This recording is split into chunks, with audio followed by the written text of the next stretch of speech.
Podemos decir que el hombre recibió el resto de su organismo en adición a la cabeza para que los dioses pudieran hablarle. Al comienzo de la Biblia no leemos, Dios envió un rayo de luz al hombre y él se convirtió en una alma viva, sino que leemos, Dios exhaló el aliento viviente en el hombre y él se convirtió en un alma viva.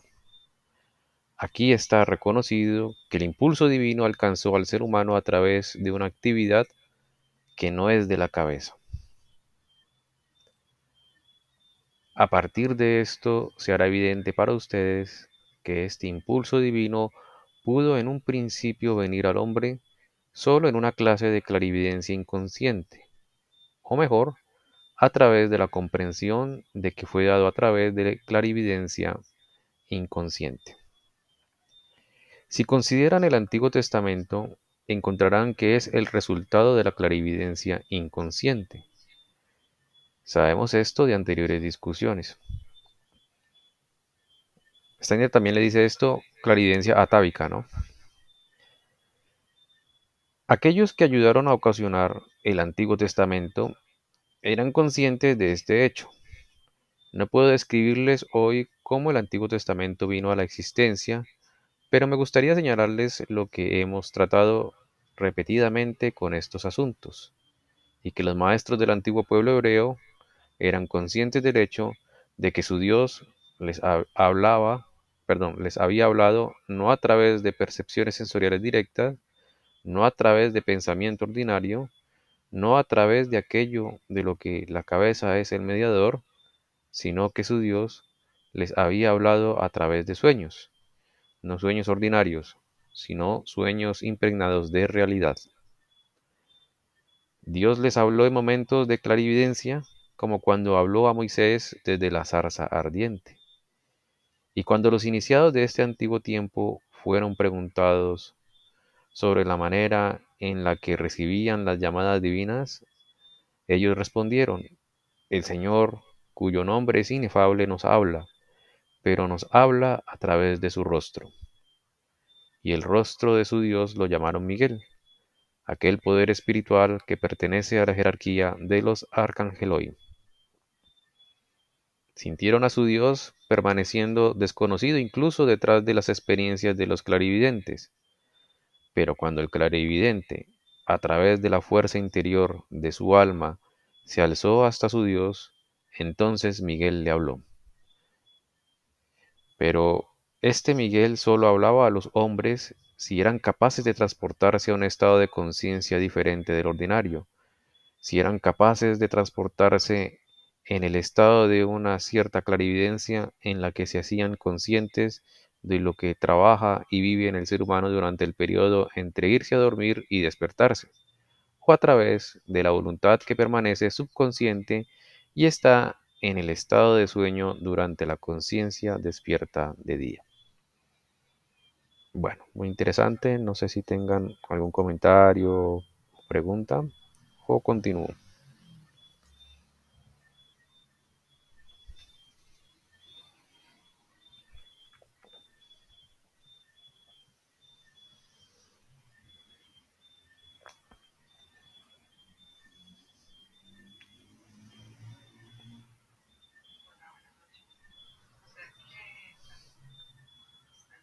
En el Antiguo Hola. Testamento era Miguel el que hablaba con los profetas.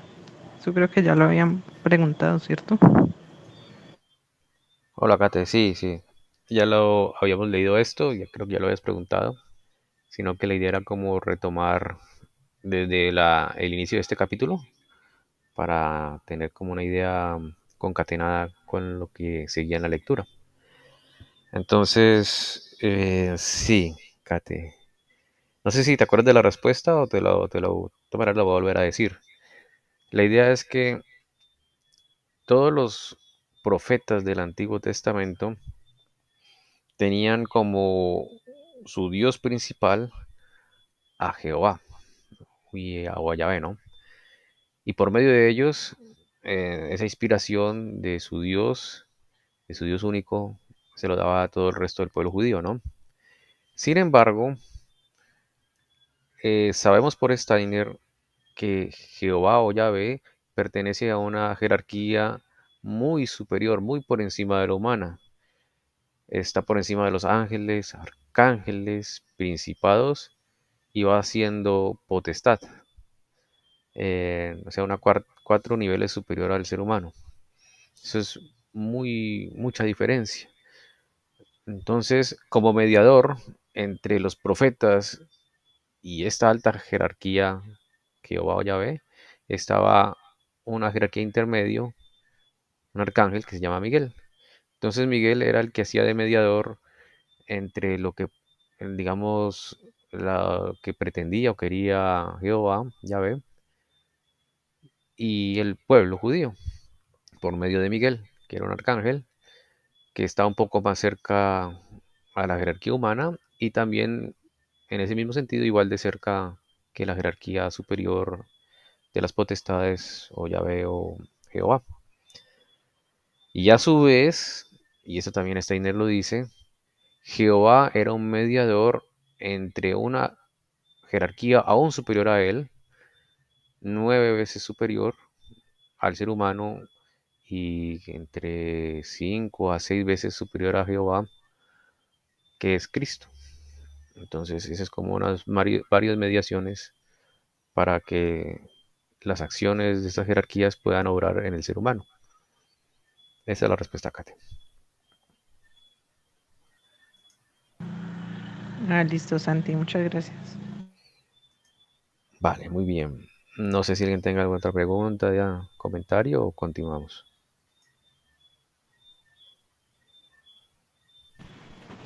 Igual también, ¿no? ¿Cierto, Santi? Porque por lo menos cuando uno ora, cuando uno reza, pues generalmente uno lo hace como directamente pidiéndole a Dios.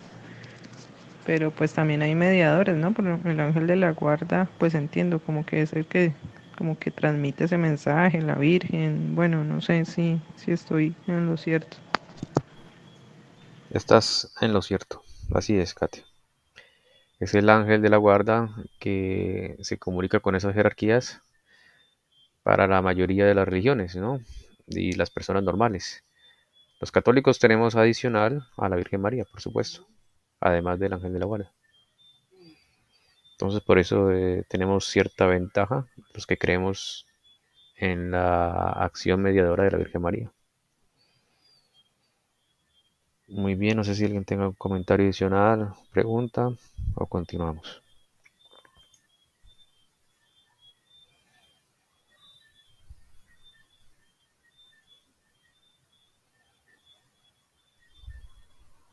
Ahí tengo una preguntita.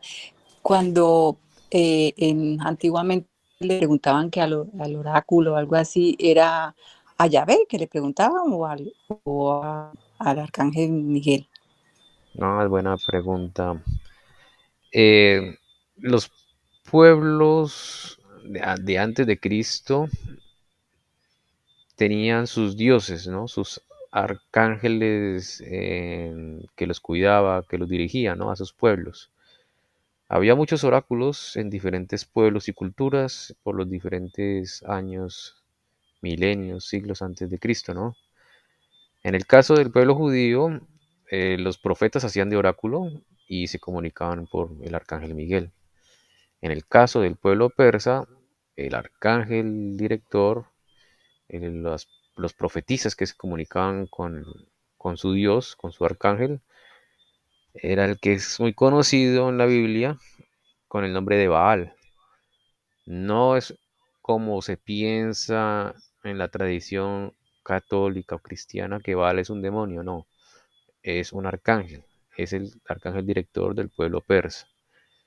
En el caso del pueblo griego era Zeus, ese era el arcángel, el dios director del pueblo de los griegos. Entonces las pitonisas, la del oráculo de Delfos, de Atena, de otros que eran muy conocidos, Éfeso, ellas se comunicaban por el arcángel Zeus.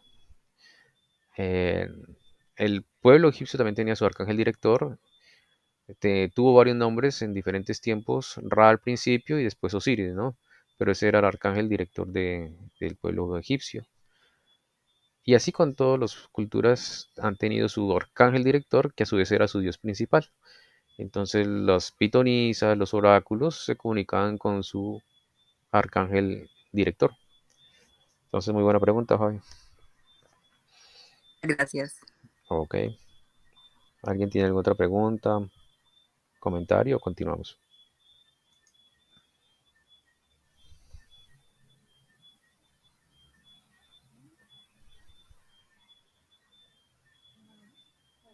Sigamos, Santi. Vale, muy bien. Así en el antiguo ocultismo hebreo, la revelación de Yahvé fue llamada la revelación de la noche, la revelación de Yahvé, a través de la revelación de Miguel. Era sentida como la revelación de la noche. Así por un lado, el hombre miraba el mundo y veía lo que podía recibir a través de la percepción sensorial y a través del pensamiento inteligente humano se decía a sí mismo, el conocimiento que viene al ser humano por este camino no contiene lo divino. Si el hombre, sin embargo, desarrolla otro estado de conciencia, entonces el rostro de Dios, Miguel, le habla y le revela los secretos que se relacionan con el ser humano. Su revelación construye un puente entre el ser humano y aquellos poderes que no pueden ser percibidos en el mundo sensorio externo, que no pueden ser pensados por el intelecto vinculado al cerebro.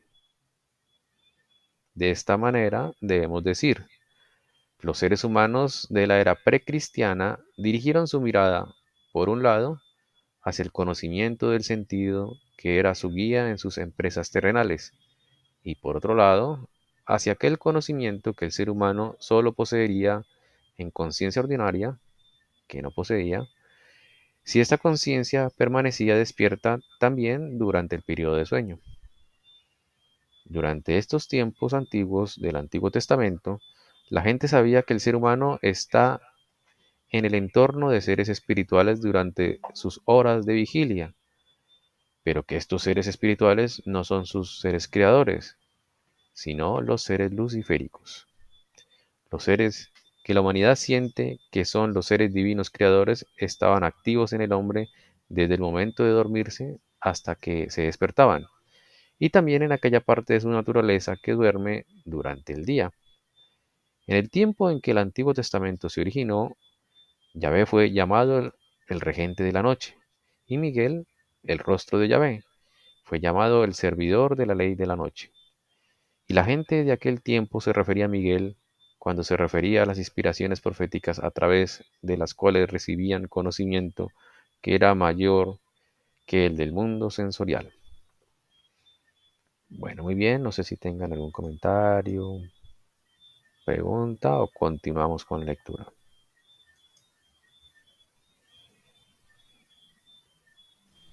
O sea, si entendí bien, en el día estamos más expuestos a los seres espirituales del luciféricos y en la noche durante el sueño, ¿no? Porque asumo que es durante el estado de sueño, nos hacemos, podemos tener mejor conexión con los seres divinos de verdad.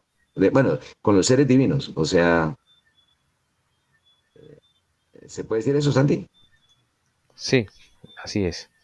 Eh, la gente de épocas precristianas eran conscientes de eso. De noche, cuando dormían, sabían que tenían una interacción con estas jerarquías espirituales, mientras que de día, en estado de vigilia, estaban, digamos, sucumbidos por las influencias luciféricas. Ahora, en nuestra época, eso pasa desapercibido. Ni siquiera las religiones enseñan esto ahora. Si no fuera por Steiner, no lo sabríamos. Muy bien. Muy buena pregunta, Vladimir. No sé si alguien tiene algún comentario adicional o continuamos.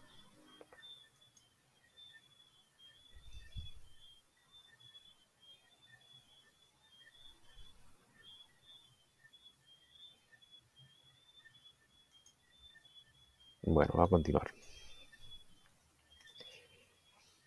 ¿Qué conciencia se esconde detrás de todo esto? Esa conciencia que ha crecido fuera de la esfera de la existencia, en la que aquellos poderes que incluyen a Yahvé tiene su ser, en tanto que la formación de la cabeza humana está rodeada de seres luciféricos. El hecho de que el ser humano a través de su cabeza, al extenderse por encima del organismo, se ha vuelto hacia los seres luciféricos era un secreto conocido en todos los templos antiguos y era un secreto con el que el hombre se acercó mucho a la verdad. Se sabía que, como la cabeza se alza por encima del organismo humano, Lucifer también se alza sobre él. El poder que sacó la cabeza de la forma animal a su forma actual es un poder luciférico, y el poder que el hombre debe sentir como divino debe emanar a su cabeza desde la cercana condición del resto de su organismo.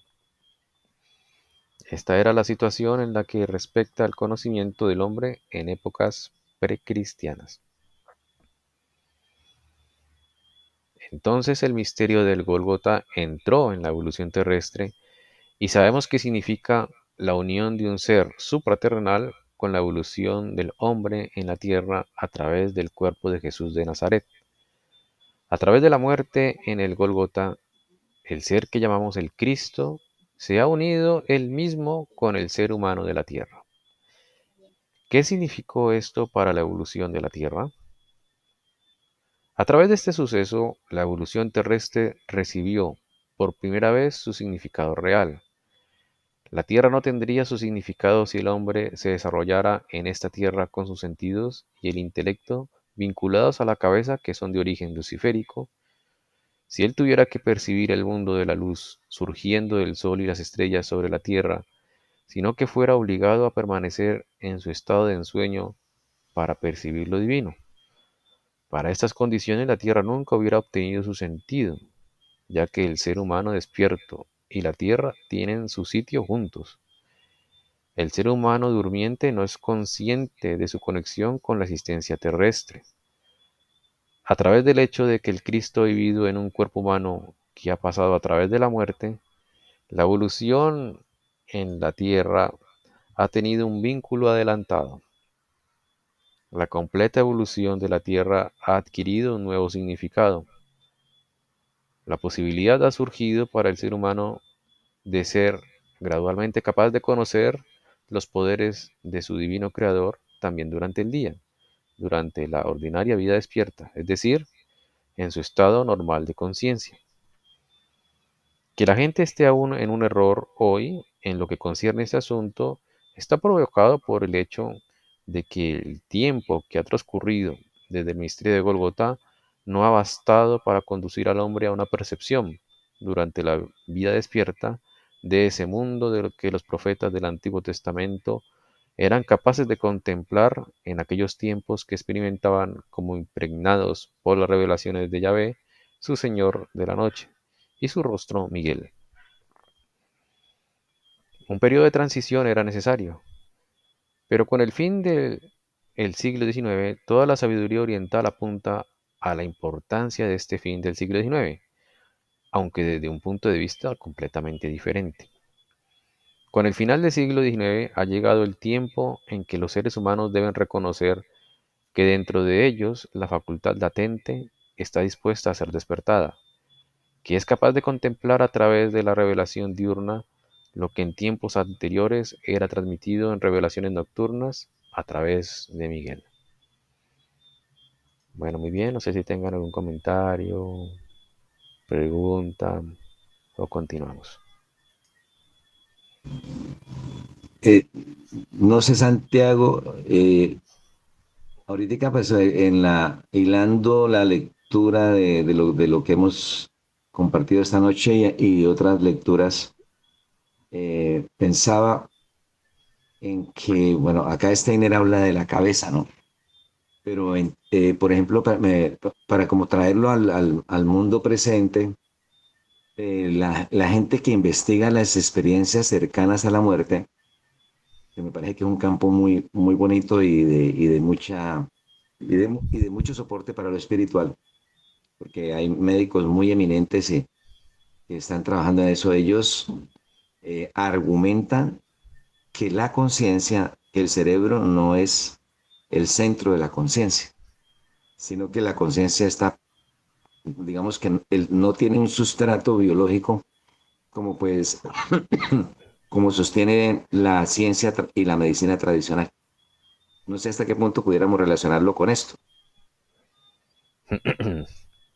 Sí, es muy buena apreciación, aporte.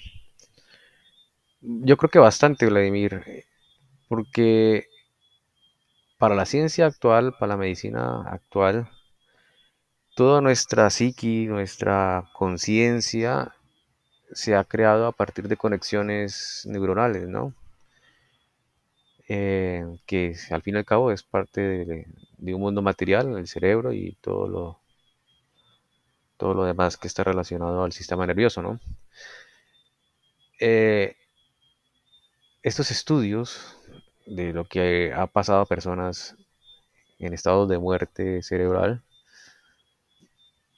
demuestran en cierto sentido, de manera científica, que la conciencia no podría estar en el cerebro o en las neuronas materiales. Y eso es muy importante para este momento, para este periodo actual tan materialista, un poco ateo, incrédulo en muchas cosas espirituales. Si se lograra, digamos, demostrar y vincular a la ciencia que la conciencia no está ligada a algo material, sería un avance muy importante para que las personas puedan entender los mundos espirituales. El problema es que la ciencia ahorita está muy atada al materialismo y al ateísmo, ¿no? Y que se muestre eso sería una puñalada para sus ideas, su concepción del mundo, ¿no? Pero sí, Vladimir, o sea, sería ideal que se siguiera investigando y se lograra de manera unilateral o en consenso para la ciencia de que la conciencia realmente está fuera del cerebro. No, y lo que da esperanza es que, como comentaba, o sea, ya hay eminencias del campo de la medicina, en el campo de la cardiología, bueno, en otros campos, de la psiquiatría, que se atreven bueno, a partir de investigaciones muy bien estructuradas, se atreven a lanzar esa propuesta, pues que es una herejía, pues, para la mayoría de los científicos, porque todo se ha centrado en el cerebro, ¿no? Entonces, pero yo creo que hay esperanza que la misma ciencia se vaya abriendo, pues no va a ser rápido, pero creo que tiene mucho que ver con todo lo que estamos estudiando.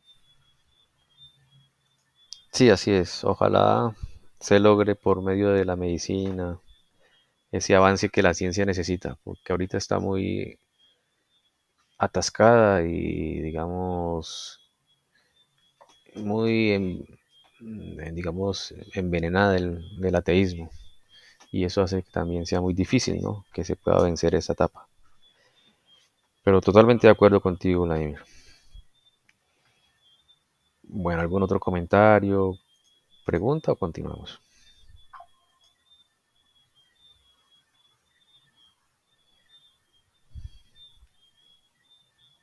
Continuemos, Santi. Santi, Dime. a mí me parece que está como interesante eso que acabamos de leer. No sé si nos puede hacer como un mini resumen o algo así para que nos quede más claro. Vale, vale. Muy bien. Aparentemente, cuando Cristo murió en la cruz, eh, todo su espíritu no se devolvió a las esferas espirituales de donde venía, sino que como un segundo acto de sacrificio, podemos decirlo así, decidió quedarse en la tierra, ¿no? Entonces él se combinó su espíritu con el espíritu de la tierra. De, del momento del misterio de Golgota hasta ahora, Cristo, y hasta el final de los tiempos, Cristo va a estar con nosotros, debido a ese acto de sacrificio de quedarse en la tierra, ¿no?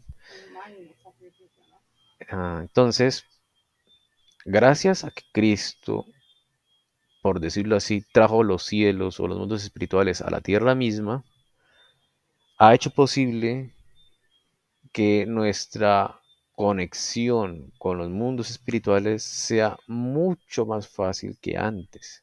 Antes, como lo habíamos leído, por lo que Constantino nos ha contado, era muy difícil.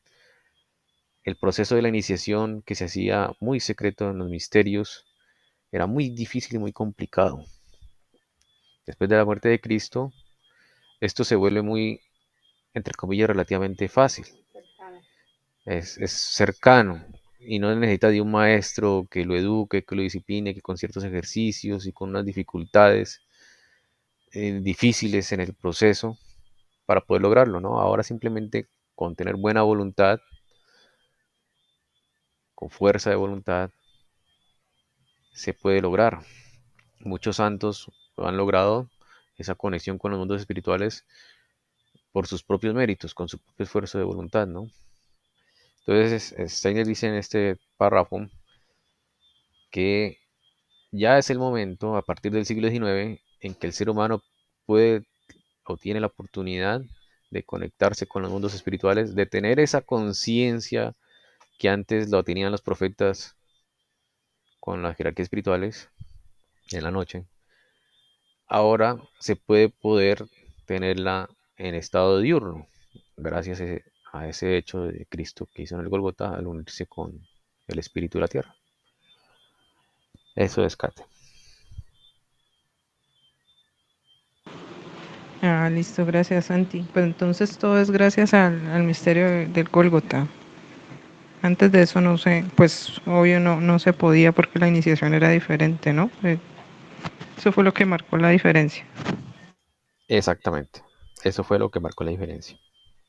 Y eso se pudo porque Cristo era de una jerarquía muy superior. Si no, no se hubiera podido hacer. Yahvé no lo hubiera podido hacer, los arcángeles no lo hubieran podido hacer. Se necesita mucho poder de voluntad, mucha fuerza espiritual para poder hacer eso. Cristo, por tener esa jerarquía tan superior, lo pudo hacer. Y ese es el regalo, entre otros muchos, que Cristo ha dado a los seres humanos. Bueno, muy bien. Katy, ¿vas a decir algo? Gracias, Santi. Ah, No, ok. gracias. Ah, muy bien. Bueno, continuemos. Un tiempo de gran error, sin embargo, tuvo que preceder a este. Una noche de cognición, como si dijéramos. A menudo he dicho que no estoy de acuerdo con aquellos que mantienen constantemente que nuestro tiempo es un periodo de transición.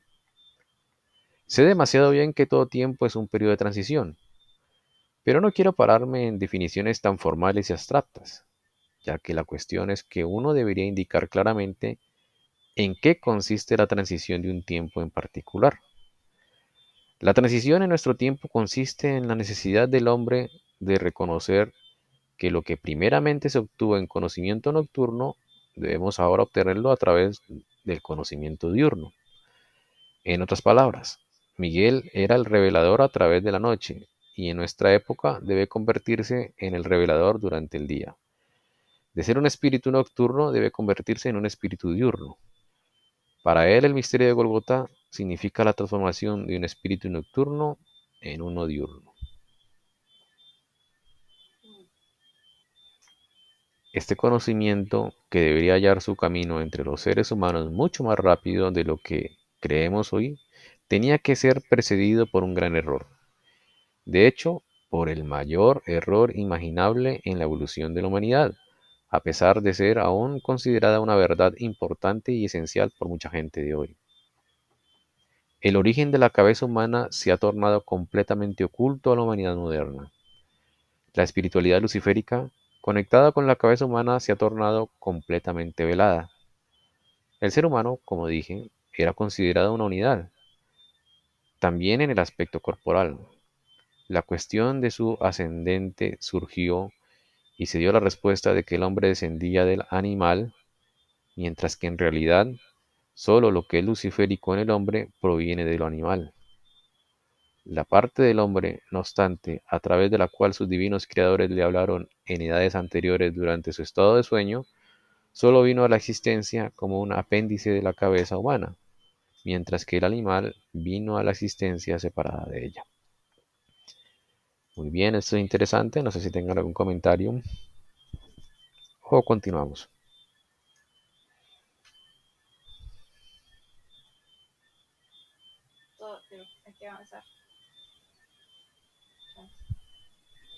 Bueno, si no se entiende, no sé. Bueno, ahí yo creo que lo importante de este párrafo es darnos cuenta de que a partir del siglo XIX, que era el momento en que supuestamente el ser humano ya podía empezar a coger el impulso de Cristo para despertar en su clarividencia en estado de vigilia o en estado diurno, se ha vuelto eclipsado o opacado con la idea de la ciencia, de la biología, de que el ser humano desciende del animal. Y no es así del todo cierto. Solamente la cabeza. El resto del cuerpo no desciende del animal. Ese es un obstáculo que está allí y que que el ser humano de esta época tiene que superarlo. Cuando se supere esos malos entendidos, es más fácil para la humanidad general acoger el impulso de Cristo y ser clarividente. Y en el estado de vigilia diurno poder conectarse con los mundos espirituales, tal como lo hacía Steiner.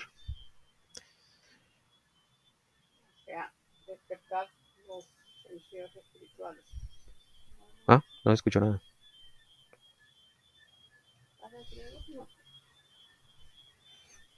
Tiene que decirle a Francisca para que ella active el micrófono.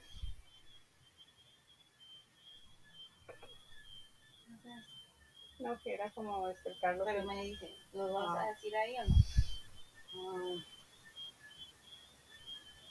Sí, pero está bien. No sé, no sé. Bueno, quedan 15 minutos. Voy a leer un párrafo más o dos. Hacemos comentarios y luego finalizamos. Todo estaba entremezclado como si dijéramos, y el hombre se dijo haber descendido del animal. Esto es algo como un castigo de conocimiento que surgió para la humanidad. Uno debe dar a la palabra castigo una interpretación un tanto cambiada para esta seguro. La teoría del descenso del hombre del animal es una inspiración arimánica, es de carácter puramente arimánico, o sea, satánico.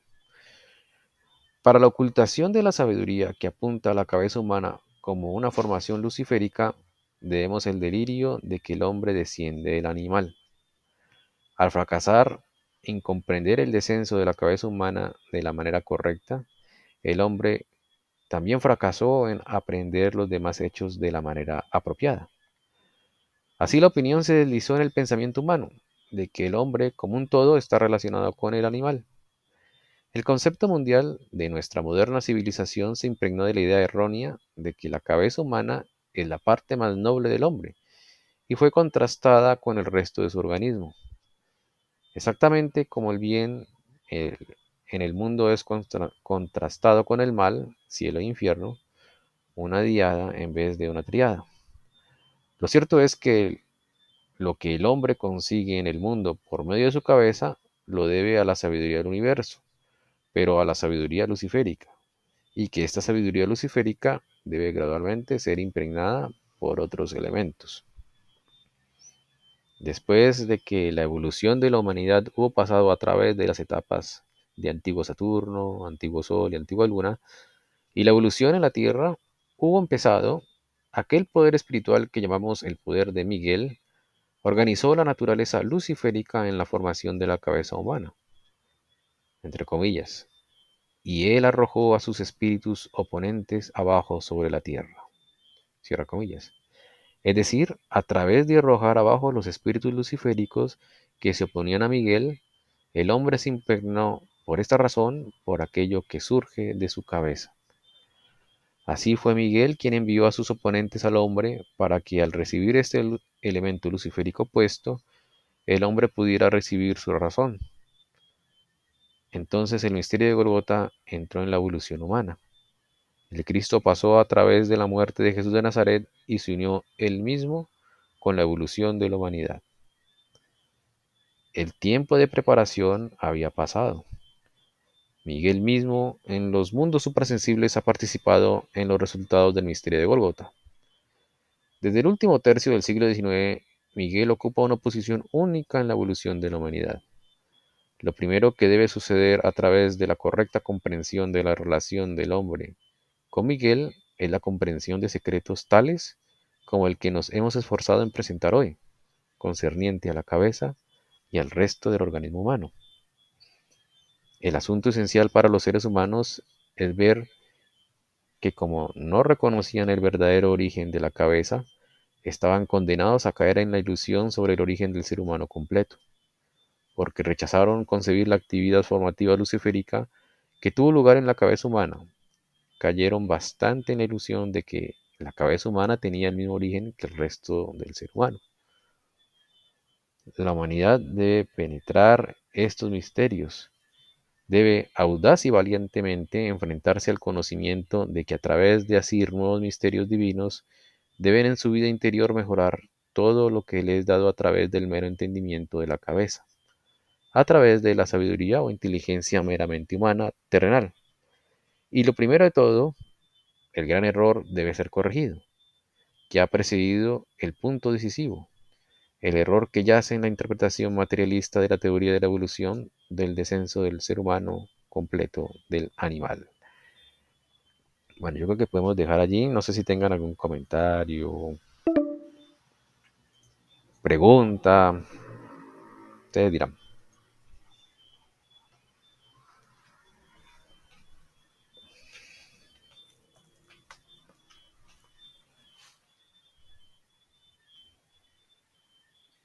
Ay, qué pena. ¿Será que me puedes hacer un pequeño resumen? Que es que esa parte está muy interesante, ¿no? Claro, por supuesto. Steiner lo que quiere mostrarnos es que desde el siglo XIX hasta la fecha, la ciencia ha creído y se sigue enseñando y se enseñará por un tiempo más adelante que el ser humano desciende del animal, ¿no? Y eso es un error a la verdad, porque la realidad espiritual es que el ser humano no desciende completamente del animal. Solamente la cabeza estaría vinculada a la evolución animal, nada más. Y cuando digo que solamente estaría vinculada, quiere decir que sí hay una pequeña relación entre los animales y nuestra cabeza, mas tampoco quiere decir que la evolución de nuestra cabeza ha venido tal como se describe en la evolución de las especies de Darwin, ¿no? Y lo que se enseña ahorita como la teoría de la evolución general, ¿no? Es un poquito diferente. Y sí estaría, digamos, relacionado, vinculada con los animales solamente la parte de la cabeza. El resto de nuestro organismo físico, o sea, de la cabeza para abajo, es una evolución independiente a la, o no tiene nada que ver con la de los animales. Y ese error que actualmente la ciencia enseña desde primaria hasta las universidades, en la universidad, ha hecho que el ser humano no logre, digamos, tener más conocimiento de las verdades espirituales. Por ejemplo, que las tentaciones vienen en la cabeza por poderes luciféricos y arimánicos. Precisamente por eso.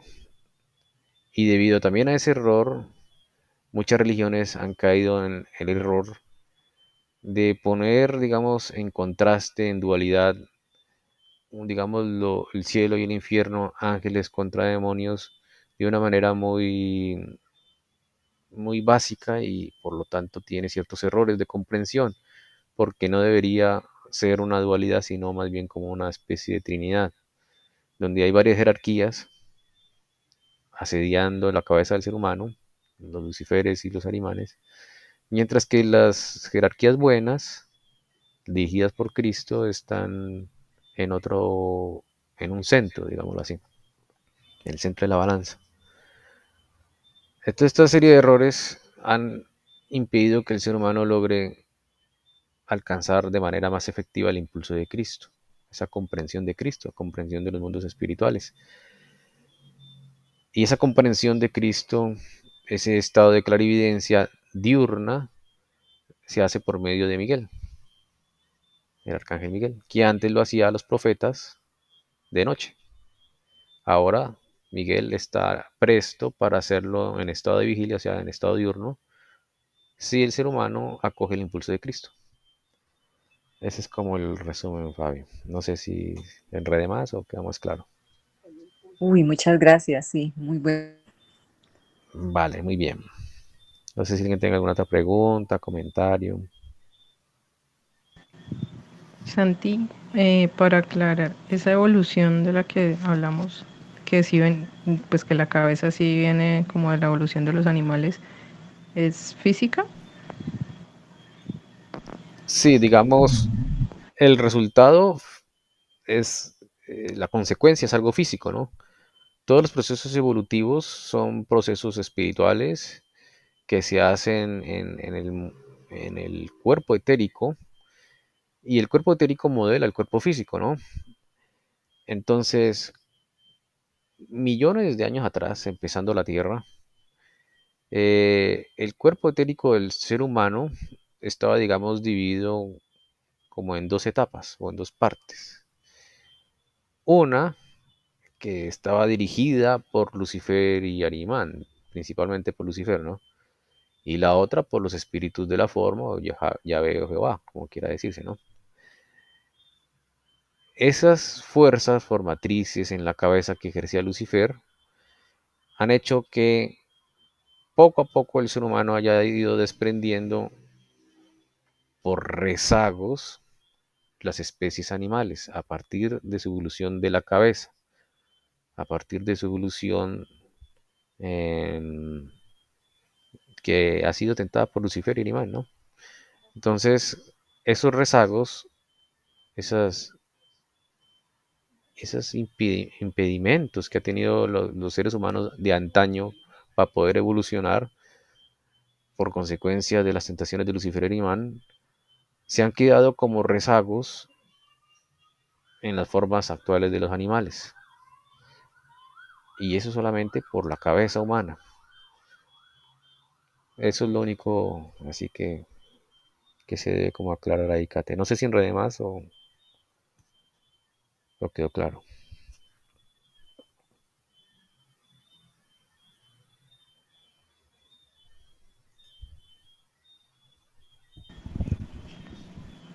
Ahí más o menos. Sí, es un poquito enredado porque se nos ha enseñado desde el colegio, desde primaria, que el ser humano o cualquier ser viviente evoluciona en conjunto, como un solo cuerpo, ¿no? Eh, pero no es así. La evolución, las fuerzas formativas, las fuerzas evolutivas en el ser humano se han dividido en dos fuerzas, de la cabeza y en el resto de la cabeza. El resto del cuerpo ha tenido su evolución ascendente, mientras que la cabeza, debido a las tentaciones de Lucifer y Iván, el ser humano ha caído en muchas tentaciones y muchos seres humanos no han podido avanzar y se han rezagado. Esos rezagos de la evolución de la cabeza son lo que conocemos ahorita como las formas, los cuerpos físicos de los animales.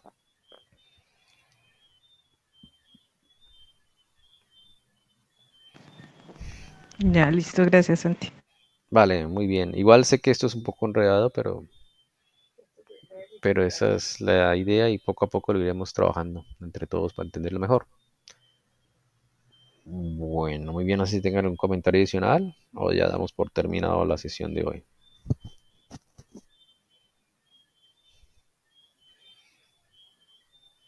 Bueno, entonces muchas gracias a todos por participar. Muchas gracias. Muchas Gracias, Santi. Gracias. Feliz Feliz noche. noche. Bueno, Una feliz feliz noche noche. para todos. Igualmente, feliz noche. Chao, Chao. chao. Chao. Gladys, Gracias. Chao, chao. Gladys, ¿estás Señora. allí? ¿Sí? Sí. ¿Me puedes llamar? Ah, bueno.